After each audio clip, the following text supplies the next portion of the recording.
साथियों, लोकतंत्र का सबसे बड़ा पर्व है, लोकसभा का चुनाव है। 25 तारीख को आप जो वोट डालेंगे वो ये फैसला करेगा कि अगला देश का प्रधानमंत्री कौन हो। अगला देश का प्रधानमंत्री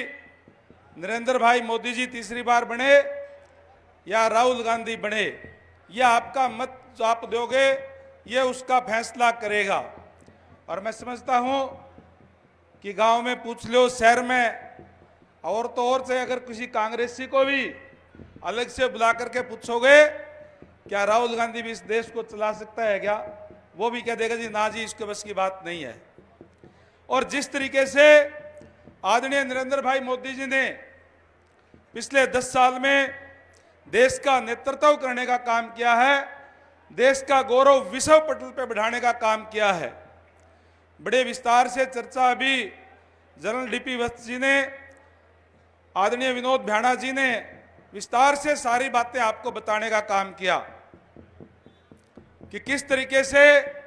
आदरणीय मोदी जी ने जो कहा वो करके दिखाया। मोदी जी ने कहा था कि हमारा अगर बहुमत आता है तो हम धारा 370 को समाप्त कर देंगे, और हमारे विरोधी कहते थे कि धारा 370 अगर समाप्त होगी तो पता नहीं खून की नदियां बह जाएगी, क्या क्या हो जाएगा। कोई पत्ता भी लाओ तो बताओ, क्योंकि आज हमारे पास ऐसा मजबूत नेतृत्व है जिसके वजह से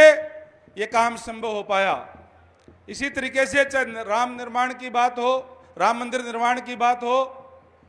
और चाहे 3 तलाक जैसी कुरीति समाप्त करके मुस्लिम बहनों को न्याय देने की बात हो, अनेक जो पुरानी समस्याएं हैं उनको समाप्त करने का काम किया। और जहां तक हरियाणा सरकार की बात है, पिछले 9.5 साल में आदरणीय मनोहर लाल जी इस प्रदेश के मुख्यमंत्री बने, अब नायब सैनी जी प्रदेश की कमांड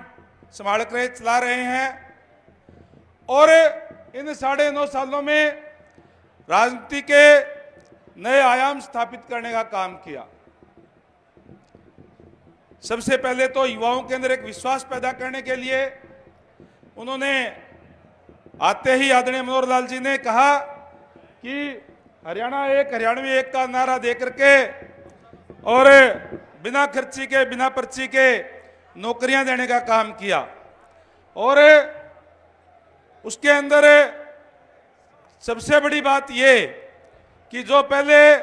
कांग्रेस के समय में जो नौकरी मिलती थी उसमें या तो पैसे से मिलती थी और या पॉलिटिकल सिफारिश से मिलती थी, इस तरीके का माहौल इस प्रदेश के अंदर था। और विशेष रूप से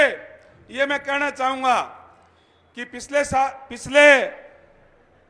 10 साल तक भूपेंद्र सिंह हुड्डा का राज इस प्रदेश के अंदर रहा, उसमें सबसे ज्यादा अन्याय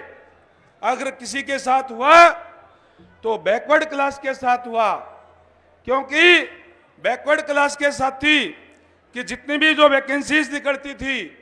मान लो कोई 50 वैकेंसी निकलती है तो फिर 5-7 लेकर के एक नीचे छोटी सी लाइन लिखी आती थी कि योग्य उम्मीदवार ना मिलने के कारण ये पद रिक्त छोड़े जाते हैं। साथियों, ऐसे लोगों को योग्य घोषित करने का काम किया जो जन्मजात स्किल्ड होते हैं, चाहे कोई खेती का काम करते हैं, चाहे कोई मजदूरी का काम करते हैं, कोई कारपेंटर का काम करते हैं, कोई कपड़े सिलने का काम करते हैं, कोई बर्तन बनाने का काम करते हैं, उन लोगों को अयोग्य घोषित करने का काम भूपेंद्र सिंह हुड्डा जी की सरकार ने किया। और मैं आज बड़े गर्व और फख्र के साथ कह सकता हूं कि जब से भारतीय जनता पार्टी की सरकार बनी है तब से जितनी भी वैकेंसीज निकली है, एक भी वैकेंसी में कोई बैकलॉग नहीं रहा, बल्कि पूरी की पूरी भरी गई है। और जिन बैकवर्ड क्लास के साथियों को, जिन बच्चों के साथ अन्याय करने का काम किया और कहा कि योग्य उम्मीदवार नहीं मिले, आज उन्हीं बैकवर्ड क्लास के साथियों ने न केवल बैकवर्ड कोटे के अंदर